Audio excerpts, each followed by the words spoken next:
it-turisti li għandhom aktar minn 65 sena u li jqattow minimu ta' 15-il lejl f'pajjiżna se jkunu qed jingħataw €100 voucher mill-Gvern Malti.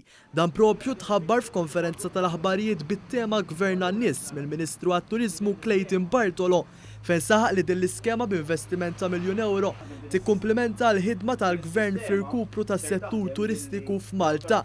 F'kummenti ma' dan l-istazzjon il-Ministru Bartolo spjega kif se taħdem eżatt is-sistema ta' din l-iskema. Il-voucher se jitqasmu billi tingħata barcode lit-tour operators, din il-barcode tingħadda lit-turist li jkun ġej f'pajjiżna. La darba t-turisti jasalaw Malta mbagħad imur b'dik il-barcode flimkien mat-ticket tal-ivvjaġġar tiegħu u anke il-passaport tiegħu f'wieħed mit-tourism offices li għandna f'pajjiżna jew dak tal-MIA, tal-Malta International Airport, jew inkella dak li għandna fil-Belt Valletta, hemmhekk imbagħad ikun jistgħu jsiru l-verifiċi li hemm bżonn u la darba jsiru l-verifiċi dawk il-barcodes jinbidlu f'vouchers li jintefqu f'pajjiżna. Fil-konferenza tal-aħbarijiet ħabbar ukoll kif l-iskema li hija wkoll magħrufa bħala tal-long stay tourist mistennija tħalli fl-ekonomija ta' pajjiżna ftit anqas minn €5 miljun.